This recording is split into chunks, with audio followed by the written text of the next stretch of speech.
ক বছর পর দেখা হলো আমাদের? অনেক বছর, ঠিক মনে নেই। আচ্ছা, ক বছর হবে বলুন তো? 15 বছর 2 মাস 17 দিন।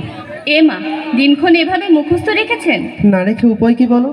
এই একটা কাজ আমি বেশ পারি, মনে রাখা। আচ্ছা, আর কি কি মনে রেখেছেন বলুন তো? পরীক্ষা নিতে চাইছো? না, ছি ছি, এমনি বললাম। জানি আপনার স্মরণ শক্তি বড় বড় ভালো ছিল, কি ভালো স্টুডেন্ট ছিলেন, বাবা এখনো বলেন। কি বলেন মাস্টারমশাই? আমার কথা মনে আছে তা? তোমার বেনির ফিতে খুলে দিয়েছিলাম বলে তোমার সে কি বিশ্রী কান্না! অমনি তোমার বাবা কোথা থেকে লাঠি হাতে তেড়ে এলেন, সেই যে পালালাম। বিশ্রী কান্না আবার কি? আপনি বড় জ্বালাতে নামায়। ঠিক করেছিল বাবা, খুব ভালো হতো ওদিন কখা পিঠে পড়লে। হাসছো? হাসবো না বলছেন? হাসো, না করবো না। আমার অপমানের কথায় তাও তো ওই মুখের হাসি দেখতে পেলাম। দেখি এদিকে একটু ফিরে হাসো তো। কেন? টোলটা কি আগের মতোই আছে? বরের নিশ্চয়ই এখনো ওখানে মন পড়ে থাকে। না, তার আর এত সময় কোথায়? যার সময় ছিল সেই তো পালালো। তুমি কি চেয়েছিলে কেউ থাকুক? যাই কাজলদা, ছেলের স্কুল ছুটি হবে এখন। পালাচ্ছ? আমি পালালেই দোষ? নিজেতে খুব ছেলের দোহাই দিচ্ছ। একটু বসি কোথাও, 15 মিনিট, না হয় 10 মিনিট। কি হবে বসে? কি হবে বা হয়নি ভেবে সময়টাকে থামিয়ে দিও না। কাজলদা, কোনো কোনো সময় আমার মনে হয় আমি সেই ছোট্ট শ্রাবণী হয়ে আছি, মায়ের জন্য পুজোর ফুল কুড়াতে তোমাদের বাগানে চুপ চুপ করে সাত সকালে যাই। হ্যাঁ, তুমি যতই চুপি চুপি যেতে আমি ঠিক বুঝে যেতাম।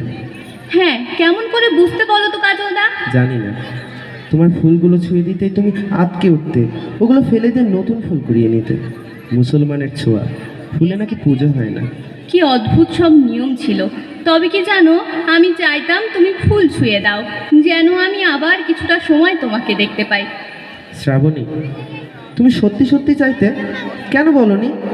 কেন? বললে কি হতো?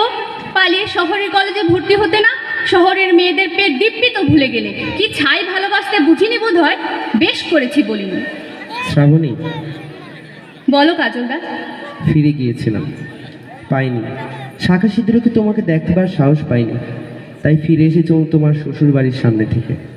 তুমি তুমি ওখানে গিয়েছিলে? কবে? কি বার ছিল সেদিন? বুধবার, ঠিক সন্ধে?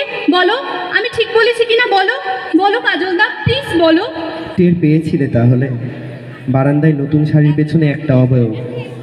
আমি আমি আর দাঁড়াতে পারিনি সেদিন। কাজলদা, ওটাই আমি ছিলাম। শাড়ি শুকোবার ছলে কতবার বেলকুনিতে গেছি, কিন্তু ওদিন যখন হাত থেকে ওনার জন্য নেওয়া পানের বাটাটা পড়ে গেল, তখন কেমন একটা শক্তি আমাকে টান দিয়ে আটকে ধরলো বেলকুনিতে। আমি তোমার গন্ধ পেয়েছিলাম বাতাসে। কাজলদা, কেন ফিরে এলে? কেন একবার দেখা করলে না? কি হতো দেখা করে? তোমার কর্তার সামনে তোমাকে ছুঁয়ে দিলে সে কি পুজোর ফুলের মতো তোমাকে ফেলে দিতেন?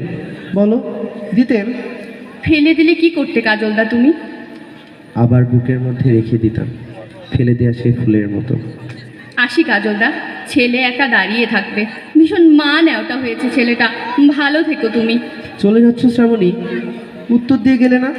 কি করতেন তোমার কর্তা? কাজলদা, তুমি কবিতা লেখো এখনো?